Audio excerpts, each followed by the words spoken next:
પ્રકૃતિ પર્યાવરણ અને માનવ જીવન વચ્ચેનો નિકટતમ સંબંધો. આપણે પ્રકૃતિ એટલે કુદરતદત્ત વસ્તુ, પર્યાવરણ આપણે આસપાસ જ્યાં જોવા મળે છે અને માનવ જીવન, આની વચ્ચેનો નજીકનો સંબંધ છે. એવું કહેવામાં આવે છે ઈશ્વરના 3 સંતાનો છે. કયા 3? તો કે સૌથી મોટો માનવ, આપણે મોટા ભાઈ છે, મોટા માનવ, બરાબર. આપણા કરતા જે નાનું ભાનેડું છે ને ઊભા હાલતા નથી આવડતું, 4 પગે ચાલે છે, બાખોડિયા પર ચાલે છે, એને વનસ્પતિ એને પશુ કહેવામાં આવે છે. અને સૌથી નાનું છે એ હજી માને ખોળામાં ખૂંદે છે, માના ખભે ઉંચકાય છે, એને કહેવામાં આવે છે તરુ કહેતા ઝાડવું, બરાબર છે. તો આપણને આ ત્રણેયનો સંબંધ આપણો વર્ષો જો એકબીજા વગર એકબીજા શક્ય છે નહીં. પ્રાકૃતિક વારસો એ કુદરતે આપેલી મફત ભેટ છે. ભારતનો પ્રાકૃતિક વારસો વિશિષ્ટ અને વિવિધતા સભર છે. એમાં ઊંચા પર્વતો, ભારતમાં કેટલાય ઊંચા પર્વતો આવેલા છે. ઉત્તરે હિમાલય, ગિરનાર, વિંધ્યાચલ, આવા કેટલા બધા પર્વતો છે એ આપણે કુદરતે આપેલા છે. નદીઓ, આવા પર્વતમાંથી પાણી એકત્રિત થઈને ખળખળ કરતું વહેતું સમુદ્રને મળવા જાય છે, એને નદીઓ કહેવા. મોટો પ્રવાહ હોય ને નદી, નાનકડો પ્રવાહ અને પથ્થર સાથે અફળાય અને ખળખળ અવાજ કરે એને ઝરણું કહેવાય. સાગરો, કુદરતે 3 સાઈડ આપણને સાગર આપ્યા છે. અને લાંબો દરિયા કિનારો, 7500 કિલોમીટરનો દરિયો ભારતને મળેલો છે. વિશાળ ફળદ્રુપ મેદાનો, ઠેઠ પંજાબથી શરૂ કરો અને ઠેઠ અસમ સુધીનું આપણને વિશિષ્ટ પ્રકારનું મેદાન કુદરતે આપેલું છે. ખીણ પ્રદેશો, આપણે કુલ્લુ અને કાંગડાની ખીણો કાશ્મીરમાં આવેલી છે.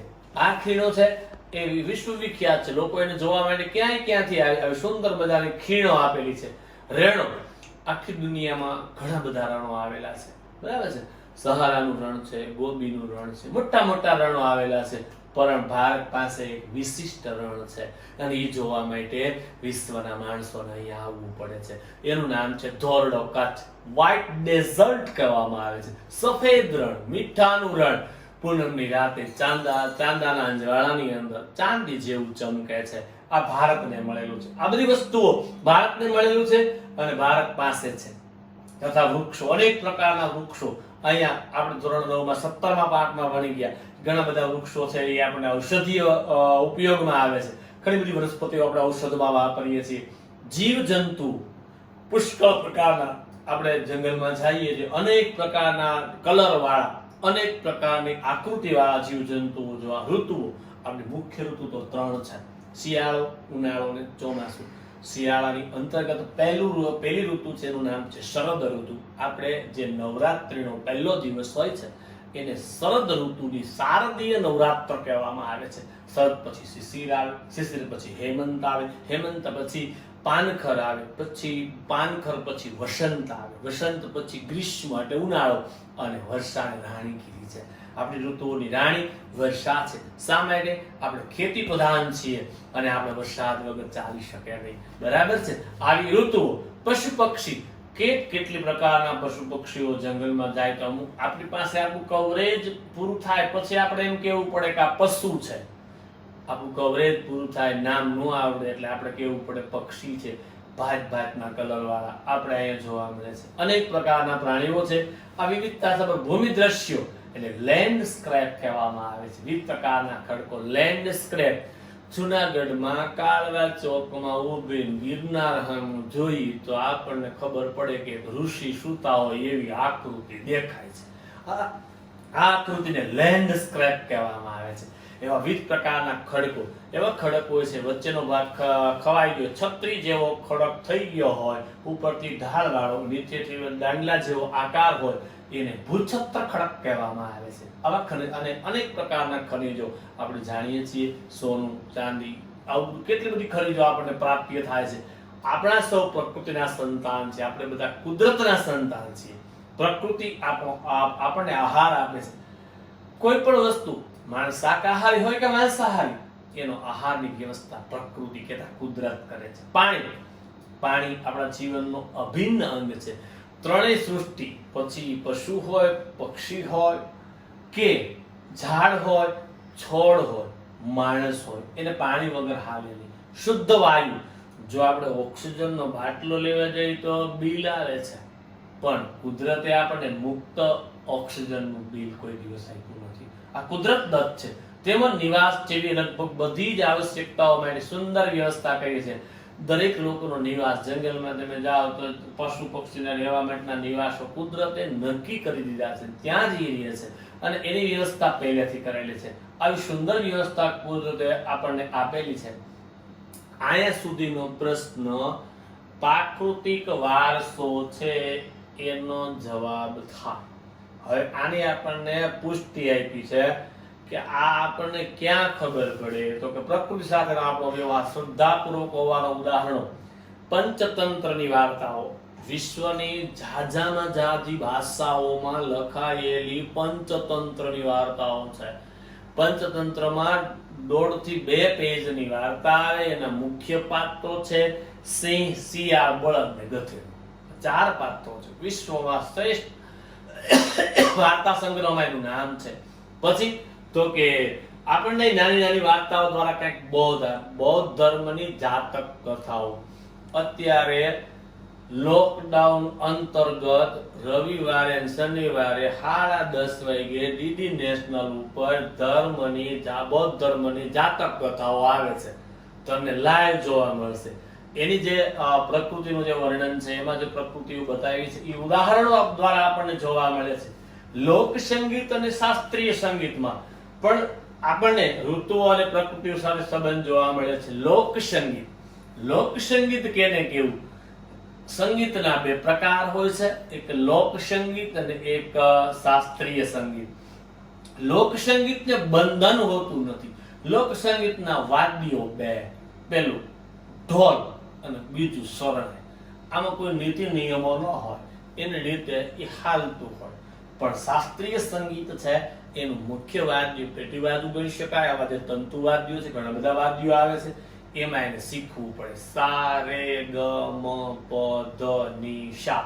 આ સૂર શીખડાવવામાં આવે.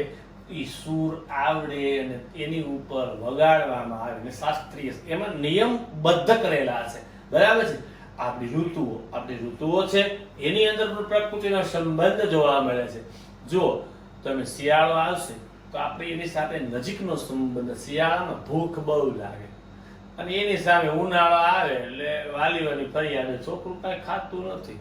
પણ ખાય ક્યાંથી? ઋતુ સાથે આપણા શરીરને સંબંધ છે અને એ ખાઈ શકે ને આપણે લિક્વિડ ને ઠંડુ પીવાની ઈચ્છા થાય છે. બરાબર. પ્રકૃતિ સાથેનો સંબંધ આપણને બતાવે છે.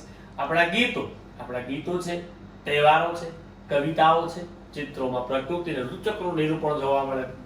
ગીતો જે છે આપણા વડીલોએ બનાવેલા છે. એમાં જો ભાઈ ઉતાસણી આવે તો ગામડાની અંદર હવે તો બધું લુપ્ત થયું છે. નકર ઉતાસણી આવે એટલે ફાગણ મહિનો કહેવાય. એના ગીતને ફાગણના ફાગ કહેવામાં આવે. એ ફાગ એટલે ફટાણા ઉગાવવામાં આવે છે. ઋતુ પ્રમાણે એના ગીતો ચેન્જ થાય છે. બરાબર છે. આપણા તહેવારો છે એ બધા યોગ્ય સમયે નિશ્ચિત કરેલી વસ્તુઓ છે. આપણને નવરાત્રિથી શરૂઆત થાય તો નવરાત્રિથી આપણે જ્યારે ખાવાની શરૂઆત કરીએ, રાત્રે મોડે આવી નાસ્તા કરીએ, તેલ વાળું, તળેલું, ઘી વાળું, છેક આપણે ક્યાં સુધી ખાઈએ તો કે છેક આપણે મકર સંક્રાંતિ સુધી ખાઈએ. મકર સંક્રાંતિને આપણા વડીલોને ખબર હતી કે કોલેસ્ટ્રોલ વધી જાય અને એટલા માટે ત્યાં મકર સંક્રાંતિમાં તલનું મહત્વ આપ્યું. તેથી આપણે તલની ચીકી ખાઈએ છીએ, તલના લાડુ ખાઈએ છીએ. આ ખાવાથી આપણા આટલા સમય સુધીનું જે આખું કોલેસ્ટ્રોલ જમા થયું છે એ તલમાંથી તેલ નીકળી. તેલ છે એ કોલેસ્ટ્રોલને ગાળીને પેટમાં ધક્કો મારી દે છે. આપણા તહેવારો છે એ કુદરત સાથે આપણે એન પ્રકારે જોડાયેલા છે. આપણી કવિતાઓ છે એ પણ આ જે જૂની કવિતાઓ છે અમે ભણતા એ સમયની કવિતાઓ હતી. કવિતાઓ જ્યારે આપણે વાંચીએ છીએ ત્યારે આપણને આપણી વિસ્તારની ખાસિયતો ખબર પડે છે. બરાબર છે. તો દાખલા તરીકે આપણે ગુણવંતી ગુજરાત, નમીએ નમીએ નાત અમારી ગુણવંતી ગુજરાતના વખાણ એમાં લખ્યા છે. ઝવેરચંદ મેઘાણીની કવિતા જોઈ લ્યો. ઝવેરચંદ મેઘાણીએ લખેલી છે ચારણ કન્યા. આ ચારણ કન્યા શૌર્ય ગીત છે. બરાબર છે. આ બધી વસ્તુઓ આપણને એ વખતની માહિતી આપે છે. ચિત્રોના આપણે ગુફાઓમાં પુરાવાઓ મળ્યા છે કે જે પુરાવાઓ આપણને ખબર છે કેવા? તો કે ગુફા ચિત્રાણી ભૌમિતિક ચિત્રોના કેન પ્રકારના ભૂમિતિના આકારોનો ઉપયોગ કરેલો છે. એના દ્વારા પ્રકૃતિ અને ઋતુચક્રનું નિરૂપણ. આપણે જે ઋતુઓ છે એ યોગ્ય સમયે નિરૂપણ થયેલું જોવા મળે. પ્રકૃતિ સાથે આપણે જોઈન્ટ છીએ. નિસર્ગ ઉપચાર, નેચરાપથી કુદરતના તત્વોનો ઉપયોગ કરી અને આપવામાં આવતી સારવાર એને નેચરોપથી કહેવામાં આવે છે. નિસર્ગ ઉપચાર, બરાબર છે. આની અંદર થેરાપી આવે, મડ થેરાપી. જે વસ્તુ દુખતી હોય, માથું દુખતું હોય ને મડ થેરાપીમાં ગારો લગાડવામાં આવે છે. આ ગારા દ્વારા એ આપણા શરીરની ગરમી ખેંચાઈ જાય છે અને આપણે સારું થઈ જાય છે. આ વસ્તુ આપણે ભારતે સિદ્ધ કરેલી બાબત છે. આયુર્વેદિક એટલે તો કે આપણે હજી આયુર્વેદમાં દવા લેવા જાવ તો જે ખાંડીને ભૂકી આપે, બરાબર છે. એ કાં ઝાડવાનું પાંદડું હોય, કાં એનો વેલો હોય, કાં ફળ હોય, કાં ફૂલ હોય, કાં મૂળિયું હોય. આયુર્વેદ અને આજે વિશ્વ આરોગ્યને માને છે. આયુર્વેદને વિશ્વ માનતું છે કે આમાં કઈક તથ્ય છે. યુનાની જેવી ચિકિત્સાઓ અમુક પ્રકારની થેરાપીઓ, દાખલા તરીકે યુનાની થેરાપી છે, એની અંદર મધની થેરાપી આપવામાં આવે. આપણે એવું ફરિયાદ કરી હોય માથું દુખે છે તો આપણે એક સેટી માટે સુવડાવી દઈએ, આંખે કાકડીના 2 બટકા કરીને મૂકી દઈએ, ઉપર માટીનું ઠામ હોય, માટીના ઠામમાં મધ નાખી દઈએ અને એની અંદર વચ્ચે નાનકડું કાણું હોય, કાણામાં એક દોરો બાંધ્યો હોય, કેશાકર્ષણથી એમાંથી એક ટીપું આપણા કપાળના મધ્ય ભાગમાં પડે, મધ પૂરું થઈ જાય, આપણને સારું થઈ જાય. એને યુનાની ચિકિત્સા કહેવામાં આવે. આ બધી પ્રકૃતિ ઉપર આધારિત છે. આપણી જે દવાઓ છે એ તો કેમિકલ ઉપર આધારિત છે, જેને એલોપેથી કહેવામાં આવે છે. આ બધી વસ્તુઓ છે એ કુદરતમાંથી મેળવી અને આપણને સારું. આ બધી વસ્તુઓ છે એ રોગને જડ મૂળથી નાશ કરે છે. એલોપેથી છે એ દબાવે છે, આ દબાવતો નથી. અને એટલે આજે વિશ્વ ફરીથી આયુર્વેદ તરફ આગળ વધી રહ્યું છે. તમે અત્યારના પરિસ્થિતિ પ્રમાણે જ્યારે તમે કોઈ વોટ્સએપમાં વિડીયો આવતો જોતા હોય કે ભાઈ ઈરાનની અંદર સૂંઠનો પ્રયોગ કરવામાં આવ્યો. સૂંઠ છે એ નિયમિત પાણીમાં ગરમ કરીને હુફાળું પાણી પી સૂંઠની ચપટી ભરીને સૂંઘી લેવામાં આવે, એને કોરોનાનો ડર નથી રહેતો. આ વસ્તુ આપણા આયુર્વેદમાં હજારો વર્ષ પહેલા લખેલી છે અને આ આપણું મહત્વ છે, બરાબર છે. તો આ રીતે ભારતનો આપણો પ્રાકૃતિક વારસો છે. હવે આપણે ભણવાનું છે ભૂમિ દ્રશ્યને લેન્ડસ્કેપ કહેવામાં આવે છે. ભૂમિના આકારો, આ પૃથ્વી માટે ઘણા બધા એવા વિશિષ્ટ પ્રકારના આકારો છે અને ભૂમિ આકારો કહેવામાં આવે છે. અને અનેક એવા ભૂમિ દ્રશ્યનું સર્જન જોવા મળે. દાખલા તરીકે હિમાલય પર્વત એ ભૂમિ આકાર છે. તમે જ્યારે હિમાલય માટે ફરવા માટે જાઓ ત્યારે આપણને ત્યાંનું દ્રશ્ય એવું લાગે કે હિમાલય જાણે આકાશને ટેકો દઈને ઊભો છે, એવો એને ભૂમિ આકાર છે. હિમાલયના અનેક પ્રકારની ઉપયોગી વનસ્પતિઓ થાય છે, અનેક પ્રકારની ખનિજો જોવા મળે છે, અવનવા પશુ પક્ષીઓ, જ્યાં જેવું વાતાવરણ છે ત્યાં એવા પશુ પક્ષીઓ જોવા મળે છે. અને એના શિખરો છે બરફથી છવાયેલા, આખા શિખરો છે એ કેવા છે તો કે બરફાચ્છાદિત છે, બરફથી આચ્છાદન થયેલું છે. તેનાથી મોટી નદીઓ, 12 માસ ભરપૂર પાણી સમૃદ્ધ ગંગા યમુના જેવી નદીઓ નીકળે છે જે આપણે 12 મહિના પાણી આપે છે. શા માટે 12 મહિના? તો કે 4 મહિના ચોમાસા, ઉનાળામાં બરફ ઓગળે એટલે ત્યારે પૂર આવે છે, બરાબર. તરાઈના જંગલો, કાલીથી તીસ્તા વચ્ચેનો પ્રદેશ છે એટલે તરાઈના જંગલો કહેવામાં આવે છે ત્યાં. અને ભીનાશવાળા જંગલો પણ કહેવામાં આવે છે. આપણે ધોરણ 9 માં 17 પાઠમાં ભણી ગયા હોય. હિમાલયમાં અમરનાથ જેવા તીર્થ સ્થાનો આવેલા છે જ્યાં ઉપરથી પાણીનું ટીપું પડે છે. કુદરતી આપણને શિવલિંગ જોવા મળે છે. બદ્રીનાથ, જે જાય બદ્રીની કાયા જાય હદ્રી, એવી આપણી ગુજરાતીમાં કહેવત છે. બદ્રી કેદાર જવામાં આવે પેલા બદ્રીનાથ વિષ્ણુ ભગવાનનું સ્વરૂપ છે અને કેદારનાથ ભગવાન શિવનું સ્વરૂપ છે. ત્યાં જઈને આપણે હિમાલય સામું જોઈએ તો જાણે એ આખા આકાશને ટેકો દઈને ઊભો હોય એવું લાગે છે. હવે યાત્રાના સ્થળો છે ત્યાં લોકો જઈ અને પુણ્યનું ભાથું બાંધે છે. નંદાદેવી જેવા શિખરો આની અંદર આવેલા છે. અને ભારત માટે હિમાલયનું મહત્વ ખૂબ જ કહેવામાં આવે, કારણ કે હિમાલય છે એ પર્વતારાજ કહેવામાં આવે, પર્વતોનો રાજા છે.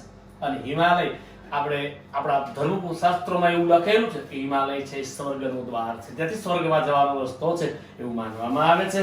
એટલે એ શ્રેષ્ઠતાને પામે છે. હવે નદીઓ, નાનું હોય એને ઝરણું કહેવાય, મોટી હોય એને નદી કહેવાય. એથી મોટું હોય તો એને નદ કહેવામાં આવે છે. પ્રાચીન કાળથી નદીઓની પ્રાકૃતિક માર્ગ પૂરો પાડતી રહે છે. પ્રાકૃતિક સમયથી આપણે જૂના જમાનામાં તરાપો ઝાડવા ઉપર ચડેલા વેલાને ગોળાકારે વ્યવસ્થિત ગૂંથી અને એને હલેસા દ્વારા એક સ્થળેથી બીજે સ્થળે લઈ જવામાં આવતું, એને તરાપો કહેવામાં આવે છે. એના દ્વારા આપણે એક ગામથી બીજે ગામ જઈ શકતા હતા. પછી હોડીની શોધ થઈ, અત્યારે સ્ટીમરે પહોંચી ગયા છીએ. ભારતીય સંસ્કૃતિ સિંધુ અને રાવી નદીના કિનારા ઉપર પાલન પોષણ પામી છે. આપણી સૌથી જૂની સંસ્કૃતિ સિંધુ ખીણની સંસ્કૃતિ કહેવામાં આવે.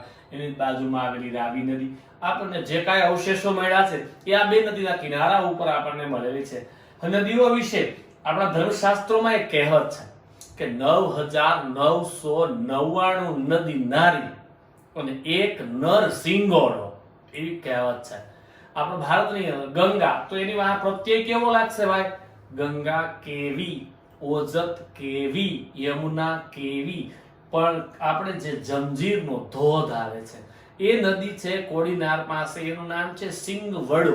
તો સિંગવડો કેવી નહીં, સિંગવડો કેવો કેવો પડે, નર જાતિ ઉપર એક જ નામ છે, બરાબર છે. તો આપણને આ નદીઓ આપણા ધર્મશાસ્ત્રોમાં બતાવે છે. સિંધુ, ગંગા, યમુના, સરસ્વતી, બરાબર, જે અંતસ્થ નદી છે. પ્રયાગરાજની અંદર જમણી બાજુએથી યમુના આવે, ડાબી બાજુએથી ગંગા આવે છે. બે નદીનું મિલન છે, છતાં એને આપણા ધર્મશાસ્ત્રોમાં ત્રિવેણી સંગમ કીધો છે, કારણ કે સરસ્વતી નદી છે એ અંતસ્થ નદી છે, બરાબર છે. પછી નર્મદા, નર્મદાનું જૂનું નામ છે રેવા, બરાબર છે. આના માટે આપણા ધર્મશાસ્ત્રોમાં એવું લખ્યું છે કે જ્યારે ગંગાના પાણીથી સ્નાન કરવામાં આવે તો માણસનું પાપ મુક્ત બને છે. અને નર્મદા એ શિવપુત્રી છે, તો શિવપુત્રી છે એને દર્શન કરવાથી પાપની મુક્તિ થાય છે. આવું આપણા ધર્મશાસ્ત્રોમાં લખ્યું છે. દક્ષિણી નદીઓમાં જોઈએ તો ગોદાવરી, કૃષ્ણા, કાવેરી, લગભગ બધી જ નદીઓ ભારતના લોક જીવન સાથે પ્રગાઢ અસરો, ખૂબ જ એકદમ નજદીકની અસરો ઉપજાવે છે. જ્યારે આપણે વિચારી કે નદી છે, દરેક ગામ એક નદીના કિનારા ઉપર વસેલું છે, કારણ તો કે એ સમયની આપણી નાવા ધોવાની, પાણી વાપરવાની અને પીવાના પાણીની વ્યવસ્થા નદી દ્વારા કરવામાં. અત્યારે 12 માસ નદીઓ ચાલતી હતી, એટલે દરેક ગામ જે વસવાટ પામ્યું છે એક નદીના કિનારા ઉપર છે, એનાથી આપણે ખેતી કરતા હતા. આ ખેતી આપણને નદીના પાણીથી પ્રાપ્તિ થતી હતી, અને એટલા માટે એની અસરો નજદીકની છે. આપણને પીવાનું પાણી, વપરાશનું પાણી, સિંચાઈ, આપણા ખેતરની અંદર પાણી પાવા માટે નદીઓનો ઉપયોગ થતો હતો. અત્યારે અતિ આધુનિક શોધમાં આપણે ધોધ સ્વરૂપે એને વીજળી મેળવવા માટે ટર્બાઇન મૂક્યા છે. ખેતી કરવા માટે જરૂરી પાણી આપણને આપે છે. જળમાર્ગ, આજે આપણે અલ્હાબાદ સુધીની ગંગા નદી છે, કલકત્તા પાસે જે બંગાળના ઉપસાગર છે ત્યાંથી આપણે અંદર આવી જાય છે. 1600 કિલોમીટરનો માર્ગ છે, એ આંતરરાષ્ટ્રીય જળમાર્ગ છે. બ્રહ્મપુત્રા નદી છે, સાદિયાથી ધુબરી સુધીનો જે માર્ગ છે આંતરરાષ્ટ્રીય જળમાર્ગ છે. નદી પણ આપણને જળમાર્ગ તરીકે કામમાં, જે આપણે 14મા પાઠમાં ભણશું. મહત્વની જરૂરિયાત સંતોષવા નદીનું સ્થાનક ગ્રીમ છે. આ ઉપરાંત માટીના વાસણો, અગાઉના જમાનામાં માટીના વાસણો હતા. માટીના વાસણો બનાવવા માટે નદી કિનારાની ચીકણી માટી આવશ્યક હતી, જેમાં કાંકરી આવતી નથી, એટલે માટીના વાસણો બનાવવા માટે. મકાનો બનાવવા માટે અગાઉના આપણા મકાનો, જ્યારે ઈંટની સંશોધન નહોતું થયું ત્યારે આપણે કચ્ચેલ મકાન, ઝૂંપડું બનાવતા, કૂબો બનાવતા. આ કૂબો છે શું છે તો કે લાકડાઓને ગોઠવી બે બાજુ માટી લગાડીને અંદર રહેવાનું સ્થાન બનાવીને કૂબો કહેવામાં આવે છે, બરાબર છે. એને કહેવાય મકાનો. લીપણ, આપણે અગાઉ જ્યારે લાદી અને સિમેન્ટની શોધ નથી થઈ ત્યારે આપણે શું કરતા હતા તો કે ત્યારે આપણે ઘરમાં જમી લીધા પછી પોતું નતું થતું, માટી લગાડવી પડતી, અબોટ કર્યો કહેવામાં આવતું હતું. તો લીપણ, આપણે દિવાળીનો સમય આવે તો આપણે મકાનને લીપણ કરીએ, ચૂનો કરીએ, ધોળ કરીએ. આ બધી વસ્તુઓ છે એ આપણે પરાક્રમથી કરતા આવ્યા છે. ઉદ્યોગોનો વિકાસ માટે પણ પાણી, માનવી નદીમાં પાણી ઉપર આધારિત રહેવું પડે. ઉદ્યોગ માટે પણ પાણી જરૂરી છે અને એના માટે નદી મહત્વની છે. આમ નદી ભારતીય પ્રજાને જીવન સમૃદ્ધ બનાવ્યું છે.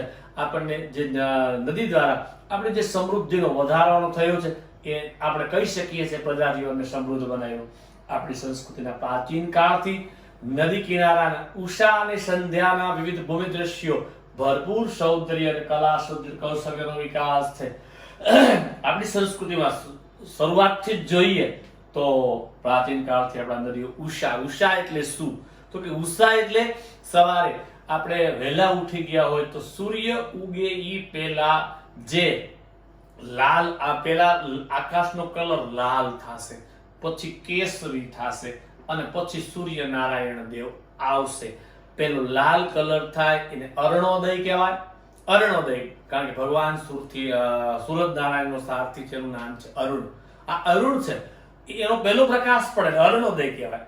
પછી ઉષા દેવી છે છડી પુકારે છે કે હે પૃથ્વીવાસીઓ, સૂર્યનારાયણ આવે છે, તમે ઉઠી જાઓ, એટલે એનું નામ છે ઉષા દેવી. પછી સૂરજનારાયણનું પ્રાગટ્ય થાય છે. પહેલાના જમાનામાં આપણા વડીલો સવારે અબોટિયું, આપણે જેને નાઇટ ડ્રેસ કહીએ છીએ, એ અબોટિયું પહેરી અને સવારે નદી કિનારે વયા જાય. દાંતણ પણ મોઢામાં લઈને જાય, દાંતણ યા કરે, નાઈ લે અને સવારમાં કમર સુધીના પાણીમાં ઉભા રહી અને સૂર્યનારાયણને અર્ઘ્ય આપતા હતા. આપણે સૂર્યનારાયણની પૂજાનું બહુ મહત્વ આપેલું છે. એટલા માટે ઉષાનું દ્રશ્ય સવારે પક્ષીઓ પણ નાય છે. સવારે જ્યારે પોતાના બાળકો માટે ચણ લેવા જાય છે ત્યારે નદીના કિનારે એનો કલરવ, એનું આખું દ્રશ્ય છે એ આહલાદક હોય છે. સંધ્યા જ્યારે સૂર્યનારાયણ સાંજે અસ્ત થાય છે ત્યારે જે લાલ પ્રકાશ થાય છે, વયા જાય સૂર્યનારાયણ દેવ, પછી લાલ પ્રકાશ થોડો સમય દે છે, એને સંધ્યા દેવી કહે છે. સંધ્યા દેવી આપણા સમગ્ર જીવજંતુ સજીવ સૃષ્ટિને આરામ કરવા માટે પ્રદાન કરેલું છે. સંધ્યા દેવી એમ કહે છે કે હે પૃથ્વીવાસીઓ, તમે તમારું કર્મ કરીને થાક અનુભવ થાય, સુખરાયત કરો. આપણે એનો અનુભવ કરીએ છીએ. 2 દિવસનો ઉજાગરો હોય, આખો દિવસ ત્રીજો દિવસ સુઈ રહ્યો તો આપણી નિંદર પૂરી નથી થતી. 2 દિવસનો ઉજાગરો અને રાત્રે 2 કલાક આપણને સુવા મળે તો આપણે ઉઠીએ ત્યારે ફ્રેશ થાય છે, કારણ કે સંધ્યા દેવીનો આશીર્વાદ છે. સંધ્યા સમયે પક્ષીઓ પાછા આવે છે ત્યારે પણ સ્નાન કરે છે અને એક કલરવ જે જોવા મળે છે, એના ભૂમિ દ્રશ્યો છે, એ જે નજારો છે, એનાથી આપણને ભરપૂર સૌંદર્ય પ્રાપ્ત થાય છે.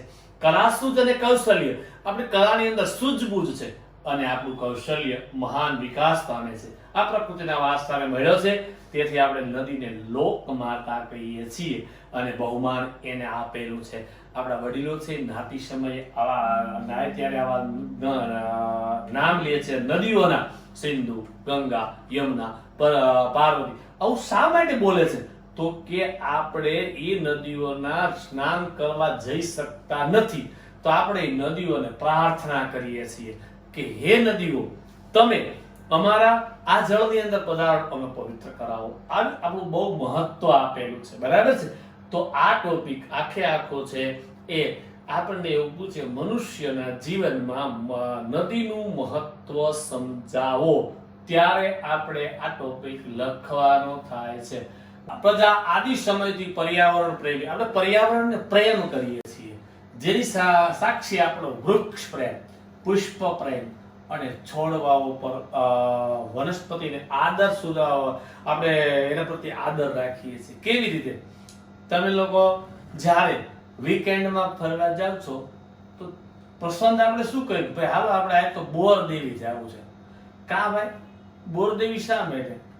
બાયપાસ ચોકડી જઈને બેહો, ન મજા આવે. એનું કારણ એ છે કે આપણને પ્રકૃતિનો પ્રેમ છે. ઝાડવાઓની વચ્ચે જ્યારે બેસીએ છીએ ત્યારે આપણને જે આહલાદક આનંદ મળે છે એ આપણે એને પ્રેમ કરીએ. પુષ્પ, તમે કોઈ એરિયામાંથી નીકળતા હોય, સુંદર મજાની સુગંધ આવતી હોય તો તમારું તરત જ ચિત્તને આકર્ષિત થાય, કોકડીના ડોલર બહુ સુંદર છે, પુષ્પને આપણે પ્રેમ કરીએ. છોડવું, આપણે તુલસીને જ્યારે જોઈએ છીએ, કોઈની ઘરે ઘેઘૂર તુલસી હોય ને જોઈને આપણું મનમાં આનંદ થાય છે કે નહીં, તુલસી બહુ સુંદર છે, આપણે એના પ્રત્યે આદર બતાવે છે.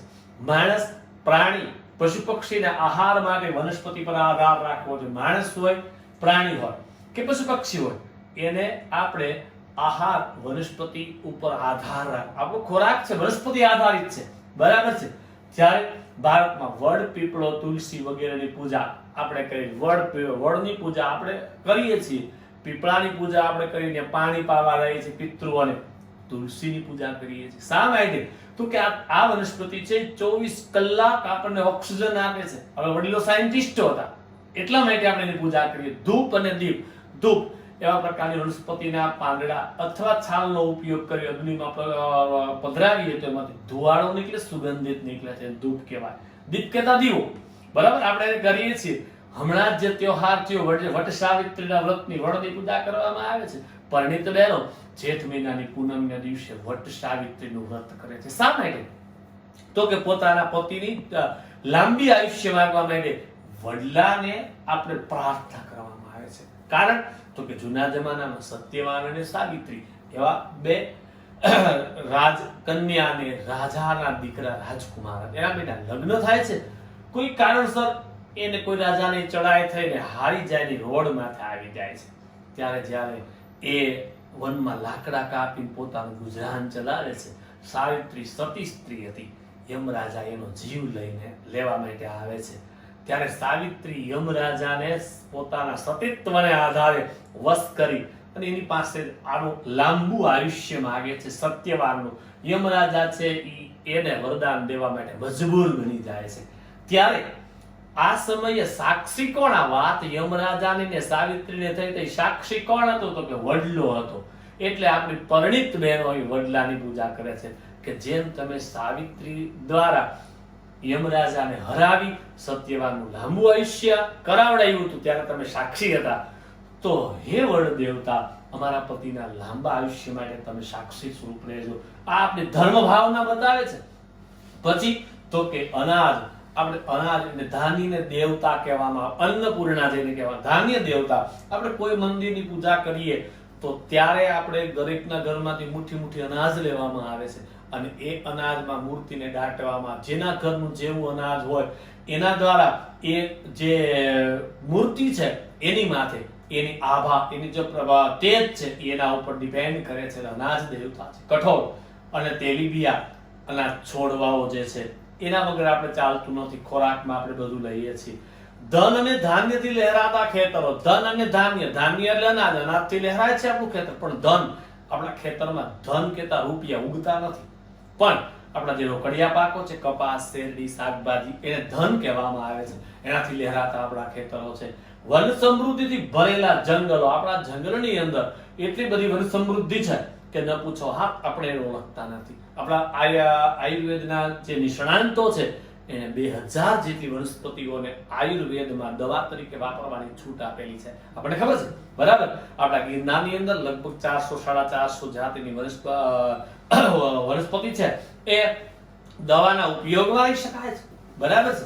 અને એને કારણે આપણે એનો ઉપયોગ કરીએ છીએ. આપણા અહીંના જે સાધુ પુરુષો છે એ ઔષધિ તરીકે કેવો ઉપયોગ કરે છે કે જે આપણે શિવરાત્રીના મેળામાં જે સાધુઓ આવે છે એ 5 દિવસ દેખાય, 6થે દિવસે ક્યાં વયા જાય છે ખબર નથી પડતા. એ લોકો ક્યાંય માગવા નથી આવતા, તો એ લોકો ગિરનારની ગુફાઓમાં તપ કરે છે. અહીંયા એવા કંદમૂળો છે જે ખાઈ લે તેને વર્ષ દિવસ ભૂખ નથી લાગતી. આવી ઔષધિઓ એનો ઉપયોગ આપણે છોડવાઓ, આપણા અતિ પ્રાચીન સમયમાં સમૃદ્ધ બનાવ્યા અનેક પ્રકારના છોડવાઓ. આપણે ઘરમાં શરદી ઉધરસ થાય તો તુલસીનો પાન નાખીને ઉકાળો કરીને કહી દો તો આપણે એનો ઉપયોગ કરીએ છીએ, આપણા જીવનને સમૃદ્ધ બનાવે છે. હરડે, આમળા અને બહેડા, આનો ઉપયોગ આપણે સૂકવી અને ફાકી કરીને જ્યારે આપણા શરીરમાં જ્યારે પાચન શક્તિ નબળી બને, પેટમાં દુખાવાની શરૂઆત થાય તો આપણા વડીલોની ફાકી ખવડાવે છે અને આપણને પેટમાં સારું થાય છે. કુવારપાઠું, કુવારપાઠું કોને કહેવાય? તમારી ભાષામાં એને એલોવેરા કહેવામાં આવે છે. એ કુદરતી સ્કિન ઓઇન્ટમેન્ટ છે.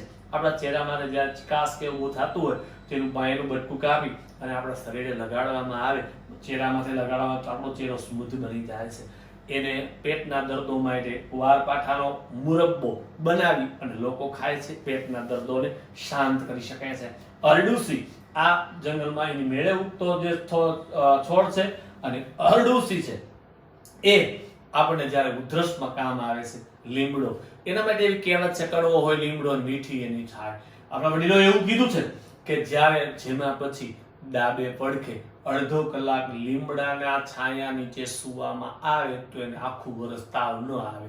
આ એની ગણતરી છે. લીમડો છે એ 100% આપણને વાયરલ મુક્ત બનાવે છે, બરાબર છે? આવી ઔષધિઓ. મોગરો, મોગરાનો છોડવો 3.5-4 ફૂટનો થાય, એમાં ગોટા જેવો આવે છે, એમાં અનેક ફૂલો એકી સાથે ઉગે છે, ખૂબ સુગંધિત છે. ગુલાબને આપણે ઓળખીએ છીએ. કમળ 2 પ્રકારના હોય, રાત્રે કમળ ખીલે અને પોઈની કહેવાય, સવારે ગુલાબી કમળ ખીલે એને કમળ કહેવામાં. ડમરો એટલે ડોલર, 5 પાંખડી વાળું થાય 1000 પાંખડી વાળું થાય છે, એની સુગંધ આપણને ગમે છે. સૂરજમુખી જેમ સૂર્ય ફરે પોતાનું ફૂલનું છે એ પોતાની સ્થિતિ બદલાવે છે, સૂરજમુખી કહેવામાં આવે છે. ચંપો, હવે ચંપો છે એમાં નાગ ચંપો અને સાદો ચંપો બે હોય છે. ચંપો એવી વસ્તુ છે, ચંપામાં સુગંધ પુષ્કળ હોય, ક્રીમ કલરના ફૂલ આવે છે, મોટું ઝાડવું થાય છે, પણ એની એક મહત્વતા છે, એમાં છે કોઈની ભમરો બેસતો નથી. શા માટે નથી બેસતો? એના માટે એક એવું ઉક્તિ છે. કેવી?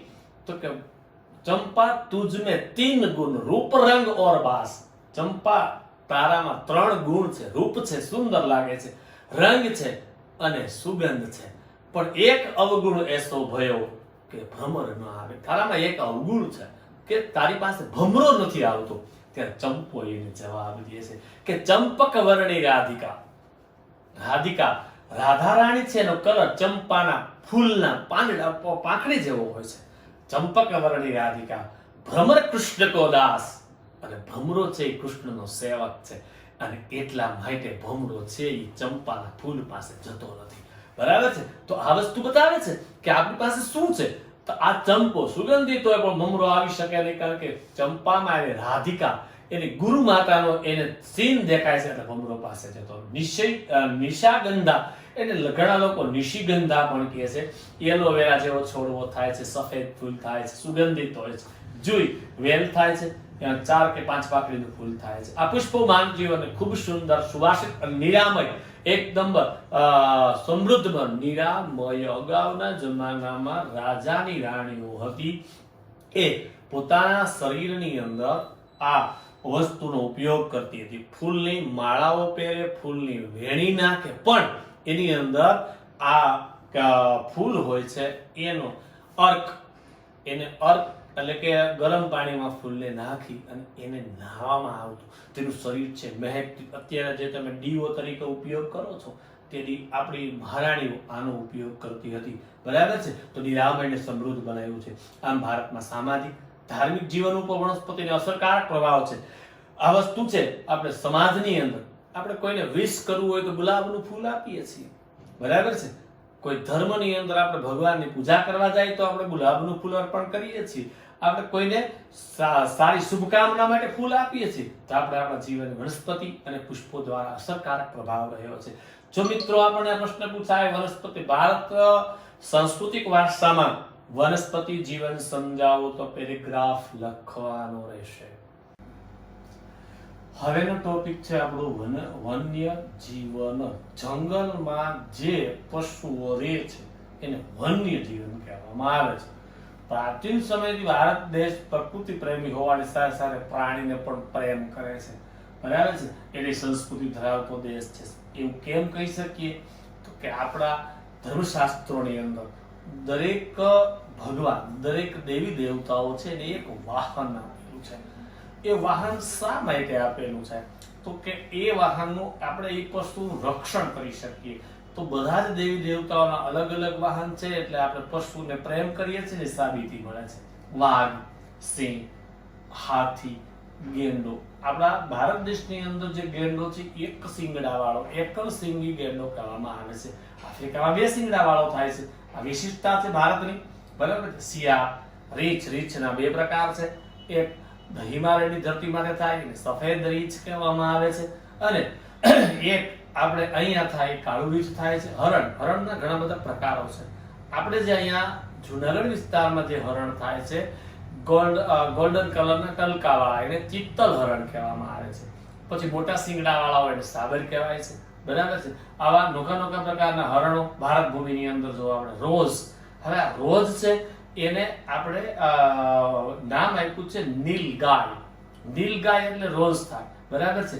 પછી સાબર એ હરણનો એક પ્રકાર છે. સસલાઓ, અજગર, આપણા જુનાગઢની અંદર અજગરનો વિસ્તાર કહી શકાય. વિલિંગડન ડેમનું જ્યાં પાણી પૂરું થાય ત્યાંથી પાછળનો જે ગિરનારનો એરિયો છે ત્યાં અજગર થાય છે. બરાબર? સાપ, સાપ છે જે બિનઝેરી હોય છે, શા માટે તે સાપ કહેવામાં આવે છે. પછી નાગ જે કોબ્રા જેને કહી શકાય. બરાબર છે? વાઇપર. આવા પ્રકારના અહીંયા સાપ અને નાગ થાય છે. નોળિયા, નાગનો સૌથી મોટો દુશ્મન, એને નોળિયા કહેવામાં આવે છે.